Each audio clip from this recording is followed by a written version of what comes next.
So you're watching the Indianapolis Colts game on Thursday night, and you're watching their defense play at a very high level. And then you hear the name Matt Eberflus, and you go, "Oh, that sounds familiar. Didn't he used to coach for the Cowboys, and wasn't he pretty good?" And the answer is yes and yes. And then comes the next question, and you'll get this exclusive, only here. Mike Fisher covering the Cowboys in Frisco.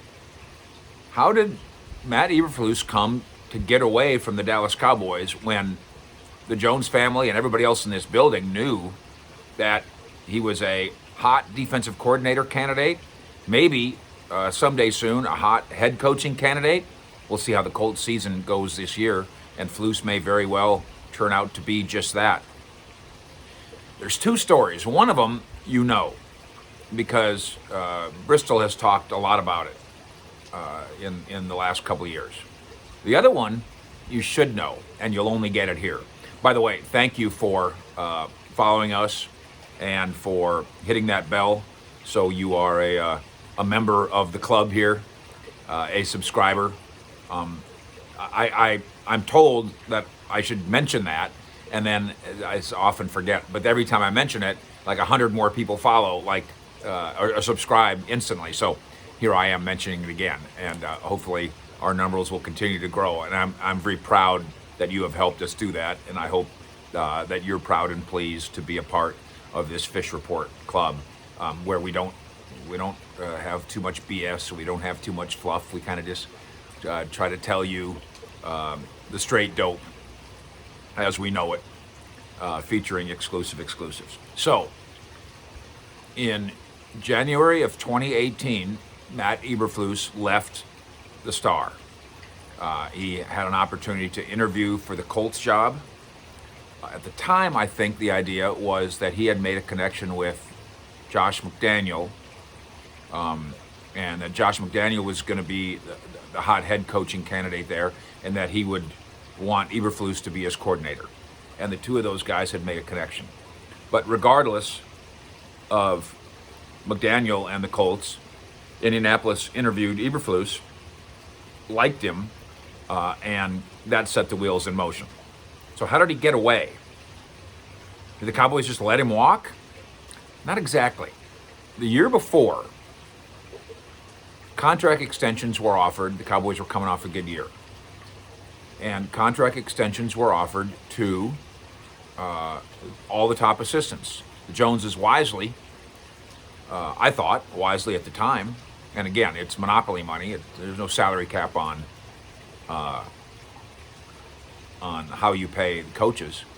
So the Joneses offered handsome extensions and raises to Scott Linehan, which they later financially regretted, but whatever, to the special teams coach Rich Bisaccia, who had certainly earned it, and to Rod Marinelli, defensive coordinator, had certainly earned it.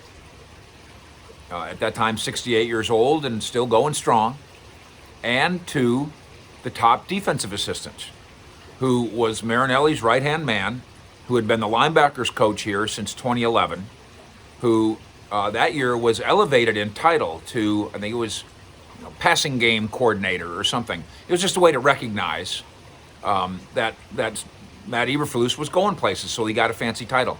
But he turned down the contract extension. He turned down the contract extension to continue to be under contract as the passing game coordinator. And then a year later left. Why? Why did he leave? Why did he turn it down? Why didn't he secure the bag? And why didn't the Cowboys secure him? The reason that you know is that while the Cowboys were talking with him about, well, we'd like to keep you around. Let's do something else with your title. What if we made you defensive coordinator? Well, then what are you going to do with Rod? Well, we're not getting rid of him. We can nudge him aside. Or, what I thought at the time was a way more practical idea, let's make Rod Marinelli assistant head coach. The problem was twofold for Eberflus.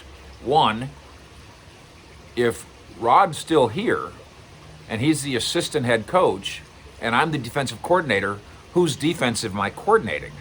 I'm not really the boss of the defense if the assistant head coach is the defensive boss. I'm a defensive coordinator. I'm still under Rod. That's not really a promotion. It's a title, but I'm not really the coordinator if I'm coordinating somebody else's defense. And then two, Eberflus felt a loyalty to Marinelli. Now, keep in mind, he worked under Ryan here, defensive coordinator, worked under Kiffin here, and worked under Marinelli. So by this time, Eberflus had shown himself to be completely capable of running any kind of defense, of working with any kind of coordinator, and of being a get-along guy and making it work and all the rest. So one reason that he said no was an act of kindness. And the other was, as I just explained, just didn't seem practical. I wasn't really going to run my own defense. Now to the act of kindness.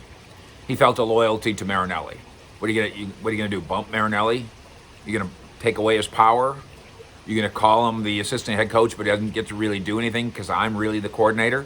You're gonna make him the D-line coach only? You're gonna make him the linebackers coach? And that's not right. So, act of kindness by Eberflus, and good for him. But now,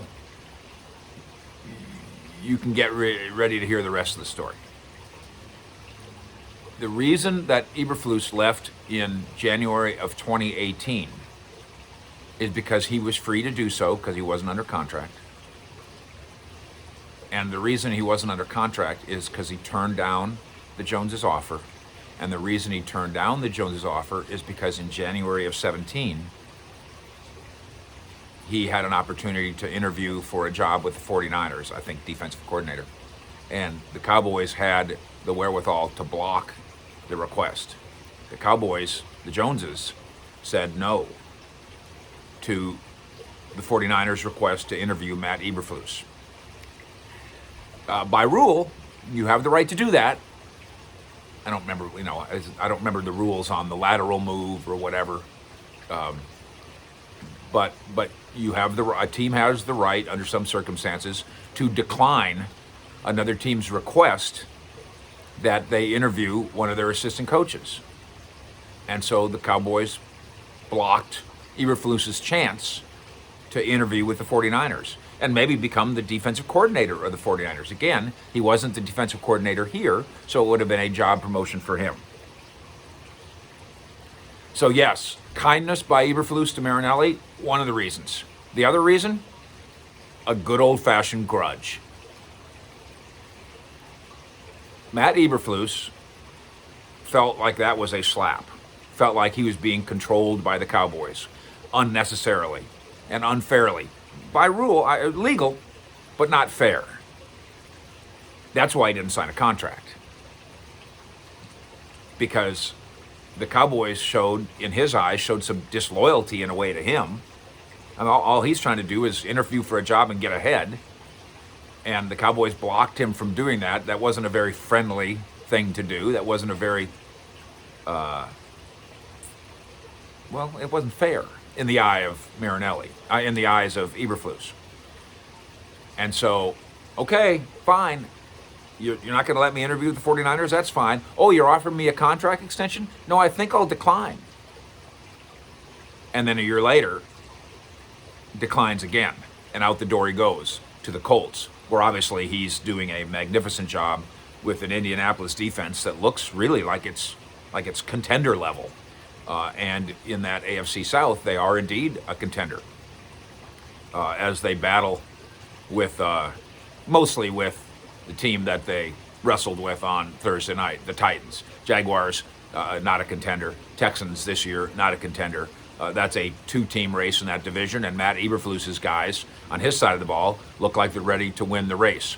Yes, Matt Eberflus could have still been in Dallas. Now, by the time Mike McCarthy rolls in here, who knows if he keeps Matt Eberflus or not. I think the Joneses would say, yeah, keep him. We really believe in him. But the Joneses would have needed to buy that loyalty and show that loyalty. So, Matt Eberflus got away. to the Colts. How and why did he get away? Yes, the story that you know, an act of kindness to Rod Marinelli, is one reason that Matt Eberflus got away. But a grudge against the Cowboys is the other reason that Matt Eberflus engineered his escape from Dallas. And now you know the rest of the story. And of course, for the Colts, as far as they're concerned, they hope that Matt Eberflus' success there means the rest is history. For Dallas, we've got Jerry Jones saying, we knew he was a good coach. And they sure did, which is why they blocked him, which is why they lost him. Fish in Frisco, out.